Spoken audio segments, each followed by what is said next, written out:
Almost any worthwhile journey has explorers. You got to have people out there looking for something new. Everything they find ain't great, but they're out there looking for something that's new. One thing about explorers is their families don't know them very well because they're always off doing what?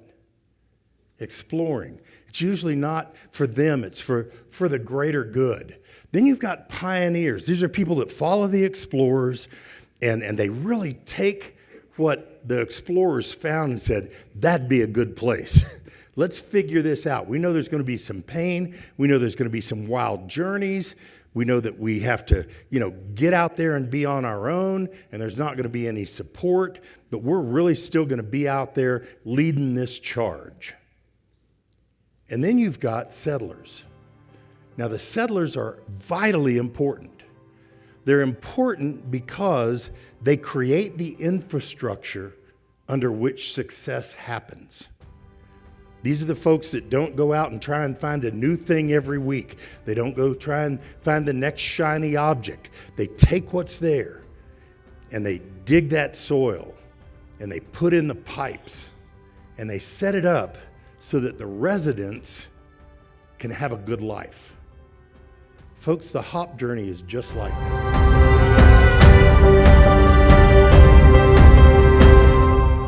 And there's only three things you can do with a mistake or an error. You can prevent some, you can reduce their probability, or you can mitigate their consequences. That's what makes human and organizational performance so simple.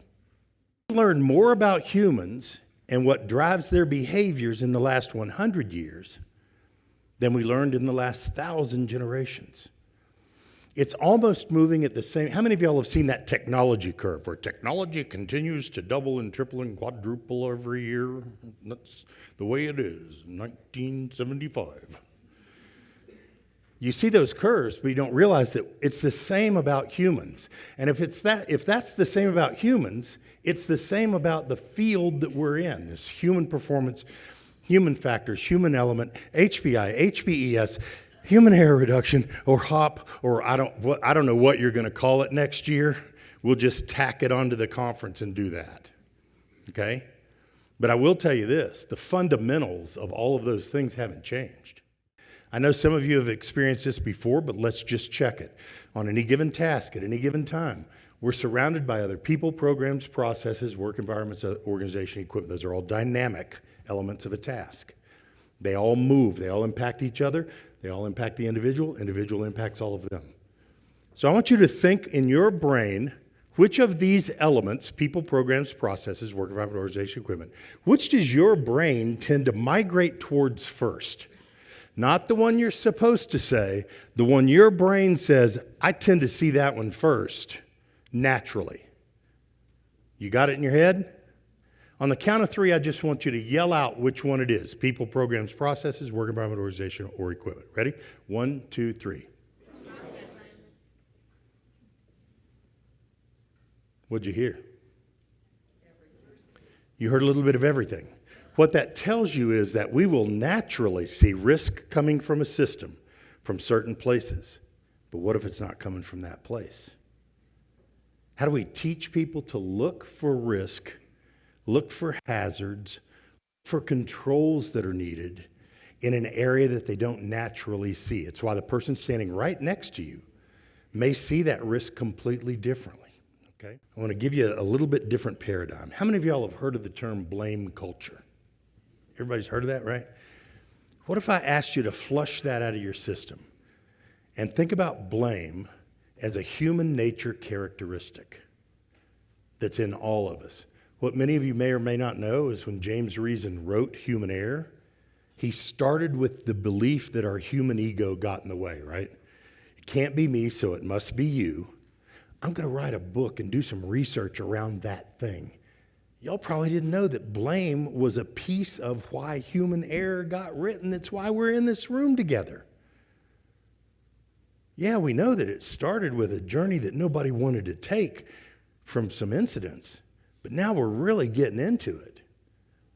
What if blame is a human nature characteristic that can be managed just like our personality tendency and just like the error traps? What if blame's the 11th error trap?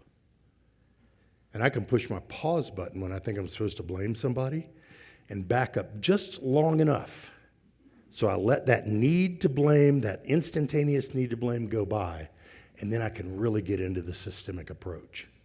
What if that's true? Instead of, oh, we've got a blame culture. It's a big ship. It's going to take a long time to turn. I don't know how we'll ever get these 141 facilities out there across the country to not blame. I know how you get them to not blame. Teach them that blame is a human nature characteristic. It's the 11th air trap, and it can be managed, and boom. So here's something we've discovered in these 350 plus full-blown deployments we've done around the world. A lot of our clients over the last 4 or 5 years have been highly reliable, pretty resilient, top of their game, wanting to take that next step.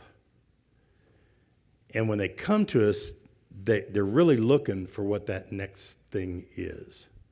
Here's something I've discovered in conversations with them. They never talk about accountability. You never hear them talk about it.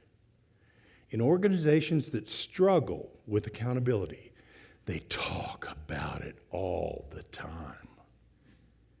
But if you use a process to develop trust instead of demand it, if you use a process to develop commitment and accountability instead of demand it, then you break away from that having to talk about it all the time to our belief that I'm accountable to you, you're accountable to me, we're accountable to our systems and our models, we're accountable to the organization is accountable to us, and that's the way we all behave. That sounds like a pretty strong accountability culture to me. How about you?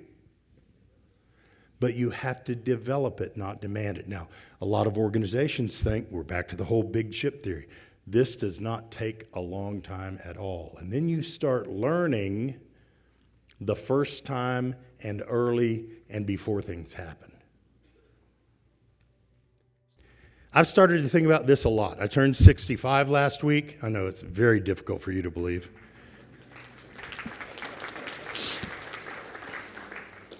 But about 5 or 6 years ago, the family was coming and saying, look, this can't stop with you. You've got to create a legacy of the things that we've learned along the way. And I want you to think about your legacy. I want you to think about what you're going to leave. Folks, it's not the people in this room. It is the literally hundreds of thousands of people that you will touch because of what you know, what you say, and what you do.